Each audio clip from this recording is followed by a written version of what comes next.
വന്നിട്ടുള്ളത് പെട്ടെന്ന് റെഡിയാക്കാൻ പറ്റിയൊരു ബ്രേക്ക്ഫാസ്റ്റ് റെസിപ്പി ആയിട്ടാണ്. വളരെ സിമ്പിളാണ് റെഡിയാക്കാൻ വേണ്ടിയിട്ട് കേട്ടോ.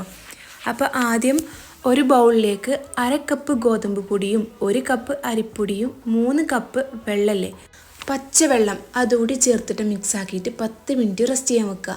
അതിനുശേഷം 1/2 ടീസ്പൂൺ ചെറിയ ജീരകവും 2 ടേബിൾ സ്പൂൺ ക്യാരറ്റും വലിയ ഉള്ളിയും ചെറുതായിട്ട് കട്ട് ചെയ്തതും 1 പച്ചമുളക് കട്ട് ചെയ്തതും മല്ലിയില കറിവേപ്പില ചെറുതായിട്ട് കട്ട് ചെയ്തതും ചേർത്ത് കൊടുക്കുക. ഉപ്പ് ആവശ്യത്തിന് ചേർത്ത് കൊടുക്കുക.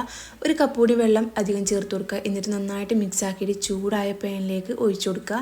ഇത്രയും കട്ടിക്കാണ് മാവ് ഒഴിച്ചു കൊടുക്കേണ്ടത്. അതിനുശേഷം മാവ് ഒന്ന് ഡ്രൈ ആയിട്ട് വരുമ്പോൾ അതിൻ്റെ മുകളിലായിട്ട് കുറച്ച് വെളിച്ചെണ്ണ സ്പ്രെഡായി കൊടുക്കുക. മീഡിയം ഫ്ലെയിമിലിട്ടിട്ട് ഒന്ന് വേവിച്ചെടുക്കുക കേട്ടോ. അപ്പോൾ ഇതേപോലെ മുരിഞ്ഞ് കിട്ടും. നല്ല ടേസ്റ്റാണ് കഴിക്കാൻ. കറികളൊന്നും പ്രത്യേകിച്ച് വേണമെന്നില്ല. ഇനി കറി കൂട്ടി കഴിക്കണേ അങ്ങനെ കഴിക്കുക. കുട്ടികൾക്ക് ടിഫിൻ ആയിട്ടൊക്കെ കൊടുത്തയക്കാൻ പറ്റിയ റെസിപ്പിയാണ് കേട്ടോ. അപ്പോൾ എങ്ങനെയുണ്ട്? വളരെ സിമ്പിളായിട്ട് റെഡിയാക്കാൻ പറ്റിയ ബ്രേക്ക്ഫാസ്റ്റാണ്. ഒന്ന് ട്രൈ ആക്കി